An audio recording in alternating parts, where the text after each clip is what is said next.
Tom loved hiking, especially in quiet, faraway forests. This weekend, he chose to explore Blackwood Forest. People said it was beautiful, but there were also strange stories about it. Tom didn't care, he didn't believe in ghost stories. The hike started easy, with the sun shining through the trees, but as the day went on, the forest grew darker, and the trees seemed to close in on him. The birds stopped singing, and the only sound was the crunch of leaves under Tom's boots.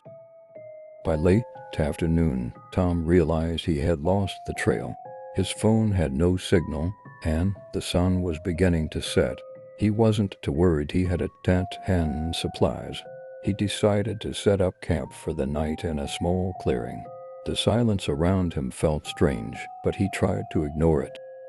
As Tom finished setting up his tent, he heard something soft whispers, like someone was talking just out of sight. He turned quickly, but there was no one there. He told himself it was just the wind, but the whispers grew louder. Tom decided to stay in his tent for the night, hoping the sounds would stop. But as darkness fell, the whispers continued, circling his tent, growing closer. They weren't just the wind, they were voices, faint and eerie, saying words he couldn't understand. Terrified, Tom grabbed his flashlight and stepped outside, shining it into the trees. The whispers stopped, and the forest was silent again. But when he turned to go back into his tent, he saw something that made his blood run cold. In the distance, between the trees, there were shadows that looked like people standing still, watching him.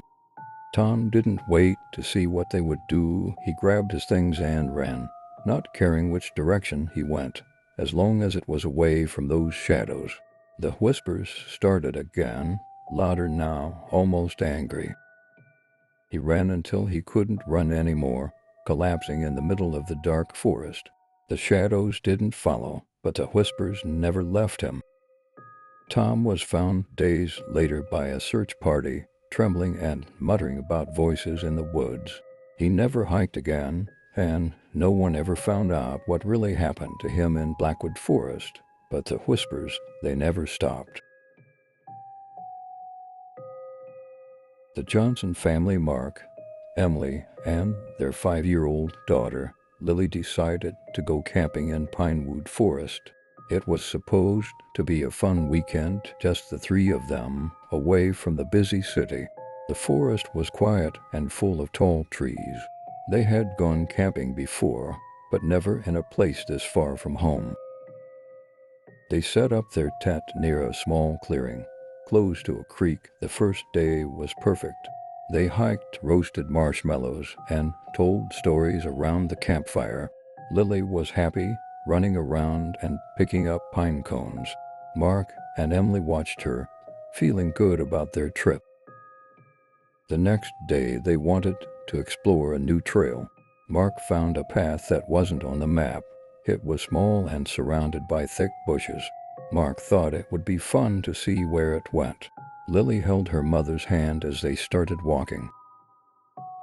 As they went deeper into the forest, the trees got thicker and it became darker. The sounds of birds and insects slowly disappeared. Emily started to feel a bit scared, but Mark told her everything was fine. They kept walking, even though the path was hard to see. After a while, they stopped for a break. Mark and Emily sat down on a log, while Lily played nearby. She found a spot with pretty flowers and started picking them. Mark and Emily were talking, and for a moment, they didn't watch Lily.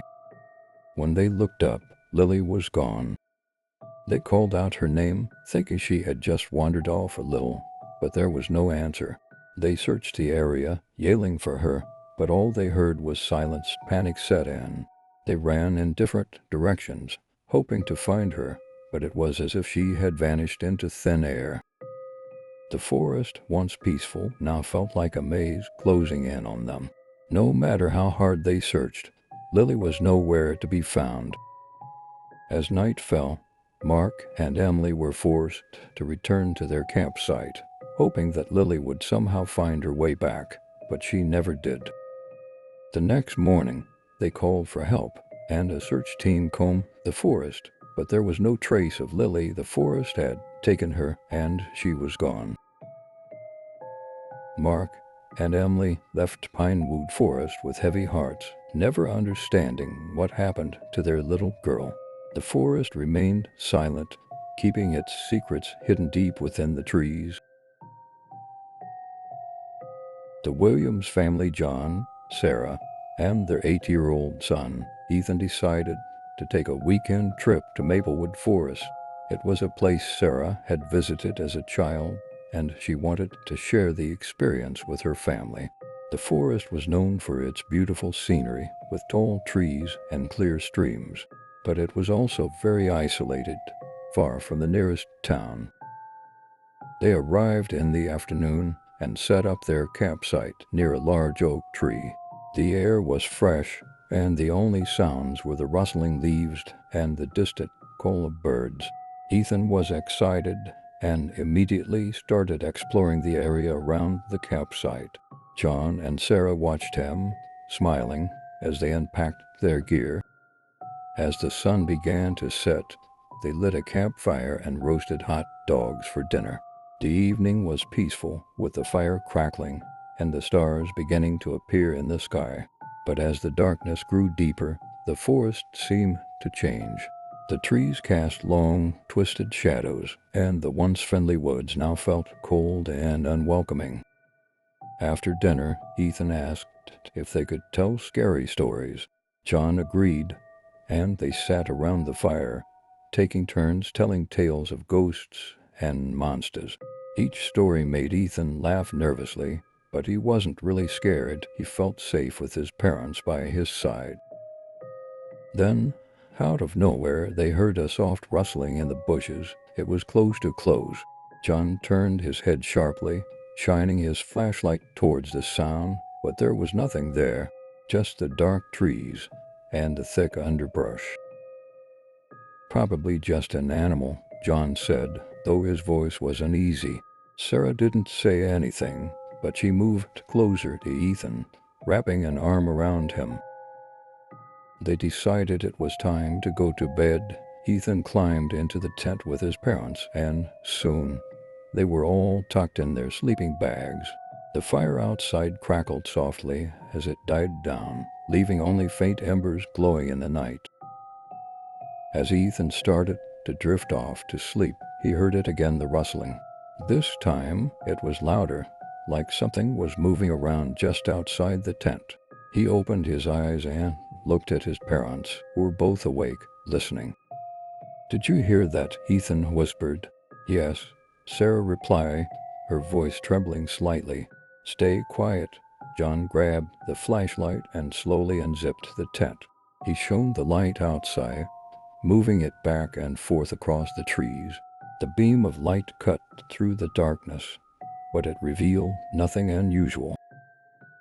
But then, just as he was about to close the tent, the light caught something tall and dark standing among the trees. It was shaped like a person, but distorted, like a shadow stretched too far. Its eyes glowed faintly in the light, and it didn't move. Sarah grabbed Ethan's hand, and they scrambled out of the tent, running towards the car parked at the edge of the campsite. John stayed behind, flashlight still pointed at the figure in the woods. As Sarah and Ethan reached the car, they heard John scream. It was a horrible, terrified scream that echoed through the forest, then stopped suddenly. Sarah fumbled with the keys, her hands shaking so badly that she dropped them. Ethan, crying now, picked them up and handed them to her. They got into the car, and Sarah tried to start it, but the engine wouldn't turn over. Then, through the windshield, they saw it. The shadowy figure was standing at the edge of the trees, watching them. It was closer now, and they could see that its eyes weren't just glowing, they were burning, like small embers in the dark. Sarah kept trying the ignition, her panic rising as the figure slowly started moving towards them.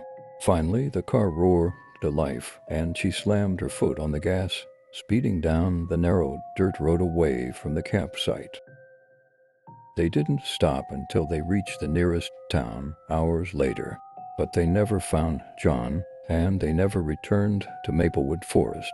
Ethan was haunted by that night for the rest of his life, always wondering what happened to his father and what that shadow in the trees really was. But deep down, he knew it was something that was never meant to be seen, something that should have stayed hidden in the darkness of the forest. Emma and Jake had just gotten married. They were so excited to start their new life together. For their honeymoon, they decided to spend a few days in a cabin deep in the woods. It was a place they had found online, far from the city, peaceful and quiet. They thought it would be the perfect escape. The cabin was small but cozy, surrounded by tall trees and thick forest. There was a small lake nearby, and the sound of birds filled the air. Emma and Jake spent their first day exploring the area, holding hands and enjoying the fresh air. Everything felt perfect. That evening, they cooked dinner together in the cabin and then sat by the fireplace, talking about their future. The fire crackled softly, and they felt warm and safe. But as the night grew darker, the forest outside seemed to change. The trees cast long, strange shadows, and the once comforting silence became unsettling. Jake suggested they go to bed early so they could get up and hike to the lake in the morning. Emma agreed, and they climbed into bed, wrapping themselves in the thick blankets. Soon, they were both asleep. In the middle of the night, Emma woke up suddenly. She wasn't sure why, but something felt wrong. She listened closely and realized she could hear something outside the cabin, a soft, scraping sound, like something moving against the wood. They both stayed still, listening. The scraping sound continued slow and steady.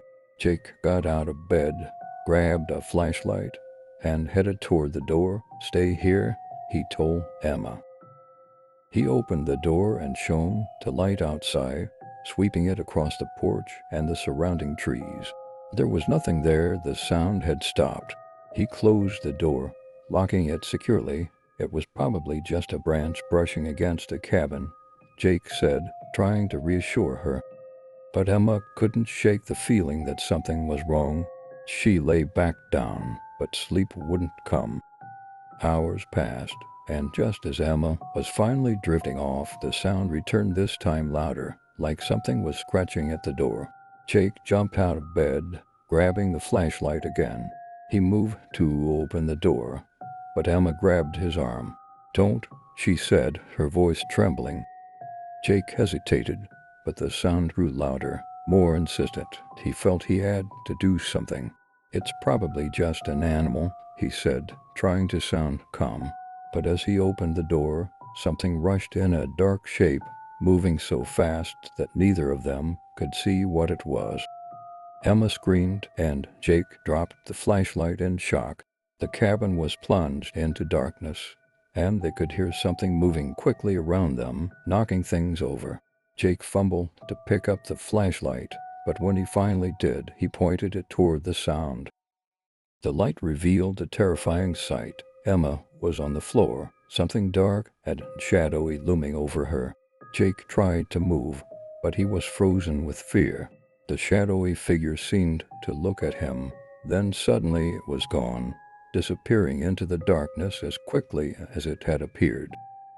Jake rushed to Emma's side, but it was too late. She wasn't breathing, her face pale and cold. Jake held her, crying out her name, but she didn't respond. In the morning, when the sun rose, the cabin was quiet again, but for Jake, everything had changed. He had lost the love of his life, and he could never explain what had happened that night. The peaceful woods that once seemed like a perfect escape had turned into a place of horror. Jake left the cabin, never to return. He couldn't bear to stay in the place where he had lost Emma. The forest remained dark and silent, holding on to its secrets, and the cabin became a place no one dared to visit again.